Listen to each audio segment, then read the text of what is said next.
Hey guys, Manic Mercurian here with another reading. This one is a little bit different though, so this is going to be a solar return reading, and because this is the first public solar return reading I'm doing, I did feel it was necessary to provide a little bit of background just into the basics of what this means basically. So, what it is basically finding the exact chart for when the sun returns to the same position that it was at when a person was born relative to the constellations. Or you could say the position of the sun on the ecliptic, which is basically the path that the sun, moon, and planets travel on. So finding that exact second or minute, that exact moment where the sun was in the same place as it was when you were born, again, in relation to the stars. And this is indicative in astrology of a new beginning or a new year for you, basically. So it's sort of like your exact birth time or birth date happening again in a way. So the sun making that entire completion of the cycle and coming back to the point where you were born. So that's sort of like it's sort of like the exact moment of your to celebrate a birthday, I guess, in astrology. And it does have really clear effects. You know, the chart for a solar return will be very indicative of the year that you will have. And some people actually, will travel across the world to change their solar return chart because it is reliant on the place that you are for your birthday. So that's definitely interesting. But anyway, so yeah, I thought it'd be fun to read this chart here. So for you, you were born December 21st, 2021 at 4:38 p.m. in Seattle, Washington. So happy birthday. This is happy belated birthday, I guess I should say. And this is the first full day after your birthday. So the first full day of this new cycle for you. So that's definitely exciting. And this chart, though, so this solar return chart is actually Tuesday, December 21st at 7:14 p.m. So it's a different time from the birth time. And the main things we're looking for here are the moon and the rising. Now, the sun will, of course, be at the same exact degree. That's the whole point. That's the definition of this chart. So, for this person, it's always going to be 0 degrees Capricorn. However, we can still look at the house placement of the sun. We can also look at aspects for the sun and even the inner planets, which will be, relatively close to where they were at birth, because Mercury and Venus are always close to the sun. Even they can have different aspects or be in different houses, and again, the moon and the rising are really what I look at here a lot because they very overwhelmingly define the theme of the year. So for you, you have Cancer rising, and I actually know that you have Cancer rising natally as well. So this will feel very familiar to you. And what this entails basically is a focus on the home and family and emotions.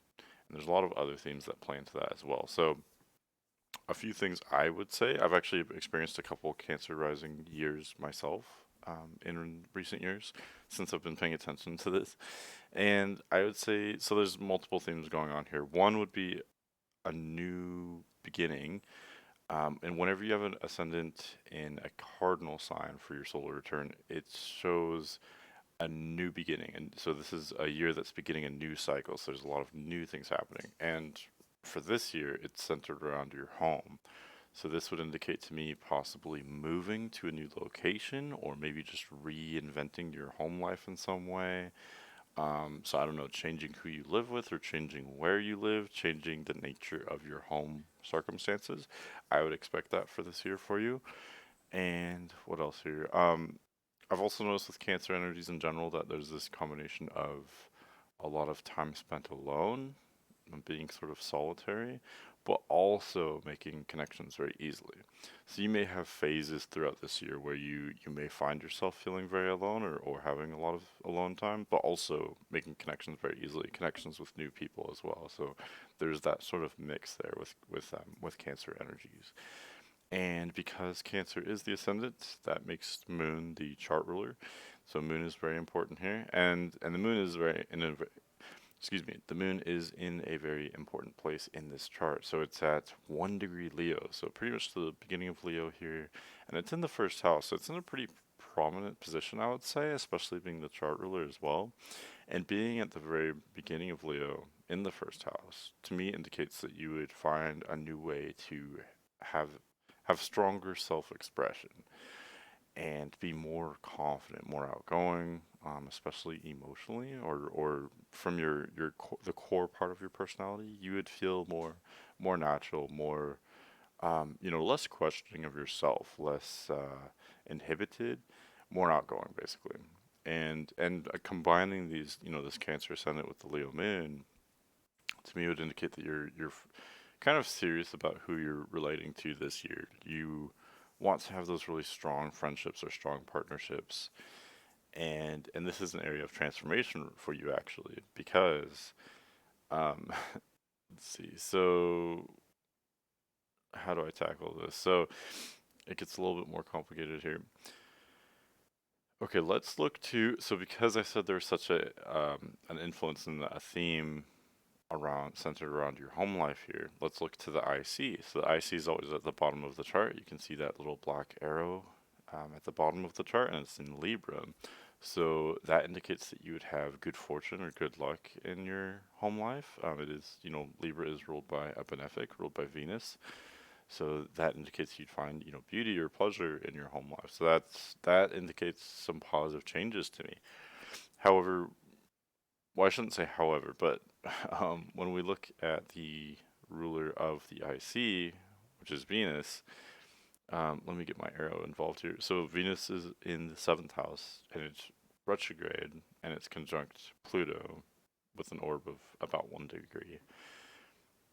So this indicates dramatic transformations, not only in your relationships, since this is in the seventh house, but also in your home life, since Venus is ruling your home life. Venus is ruling the IC in this situation. So, I mean, I already said that a Cancer rising alone would indicate a lot of change, new beginnings in your home life, but to add to that, you also have Venus ruling the IC, ruling your home life, making things pleasant and aesthetic in your home life, but also indicating radical transformation and really rethinking everything on a foundational level, on a fundamental level. How do you support yourself?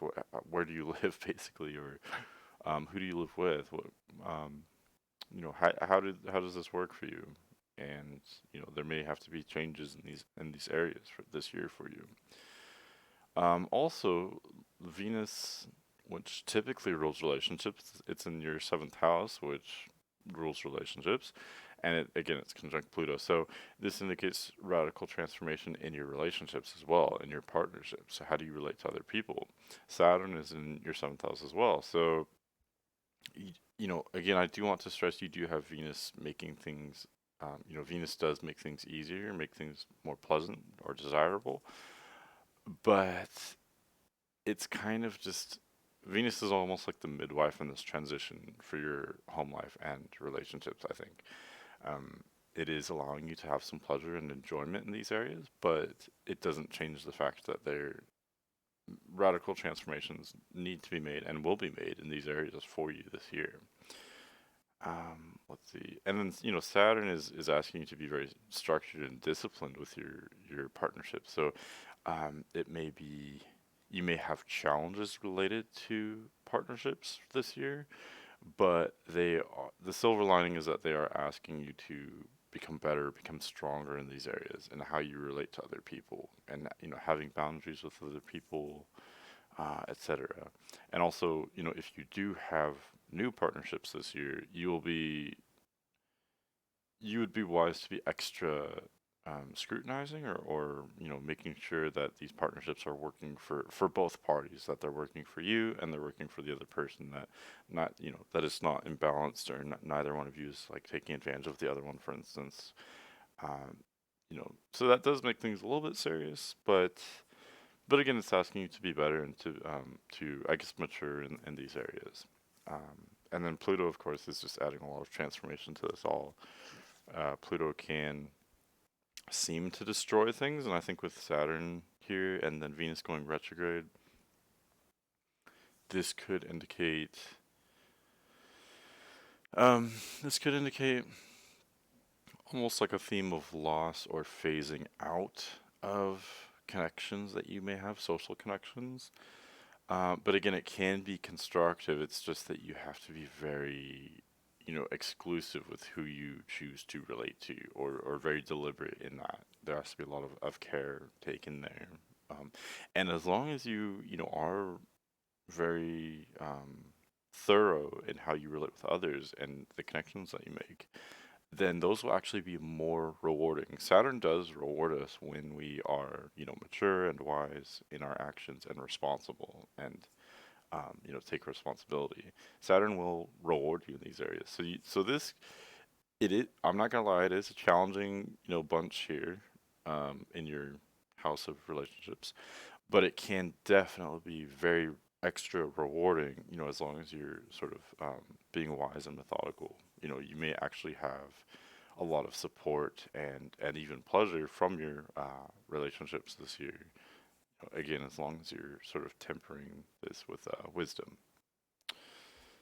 Okay, let's just kind of look around here. That's the main part of what I want to say. I don't get super into detail with these. I do want to stress the main sort of shade of this year for you will be the Cancer rising with the moon in Leo by far. But I did see that pattern there and thought it was worth mentioning. Um, you have a couple other strong placements as well. So, I mean, there's Mars in Sagittarius, which is pretty good. I mean, Mars is a little bit weird in the mutable signs, but it's also in a fire sign in Sagittarius. So, that's definitely a strong, fiery Mars. You've got that kind of oomph. You've got that confidence and charisma a little bit with that Mars there. And then you have midheaven in Aries, which is also a really strong replacement. Really getting yourself out there and making a name for yourself. So you may be, a little bit more outgoing at work or in your career, or starting new things in those areas. You're not so inhibited. So all in all, let's just wrap this up here. Actually, one more thing before I wrap this up. So you also have Sun and Mercury in the sixth house. So this is more challenging house. It's something that you're used to since, like I said, you were born with Cancer rising, so you have Sun and Mercury in the sixth house natally. So it's something that you're used to, so this won't be shocking for you, but this is a difficult placement to have. It makes a person modest because it brings about challenges, generally speaking, challenges to your ego or something. Um, let's see. So, and it is an extra challenging house. You feel like people might not understand you, but it makes you more understanding of other people. It makes you a good listener. And again, you already have these traits natally, so this will be. It may be a little bit challenging, but it's also natural for you. So you've already adjusted to this type of energy, so it's something that you know how to deal with basically. Let's see here. You do have South Node conjunct Mars, so that could indicate maybe trouble with like aggression or losing your temper at times, or maybe I don't know, getting into confrontations.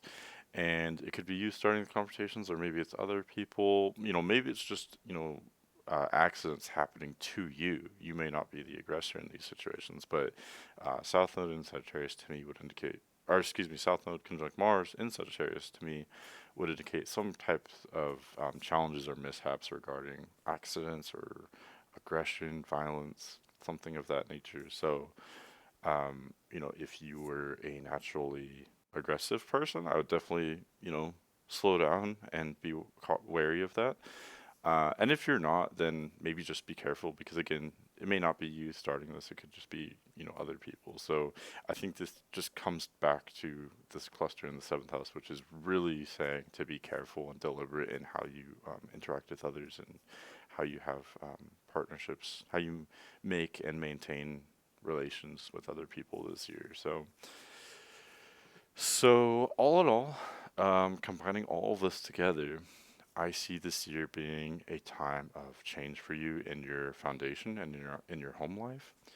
Maybe moving is a strong potential, and being extra cautious and deliberate and mature in your relations, but also bringing a new kind of charisma and spunk to things. You are, I think, opening up a little bit, and maybe that's where these challenges in your relations come from. Is that you do want to be more open, more sincere, You are maybe a little bit more confident this year, so there is power in that, but with power comes responsibility, and so so you can embrace that and be outgoing and have fun. There's potential for a lot of pleasure and good times here, but also learn to build a new structure in your home life and how you relate to other people. Maybe I think there's definitely something to learn or grow. There's room to grow in how you're relating to other people. I guess this year, challenges there, but also opportunities. So that's what I see. Usually I would keep these readings short, but I do these cheaper than the than other readings like the natal readings or the synastry readings. But anyway, this was just fun. I hope you have a great year, and I'm glad I could read your charts, and happy birthday again. And for everyone else, if you'd like a reading, just email me at manic.mercurian@gmail.com. Thanks for watching, and I'll see you later.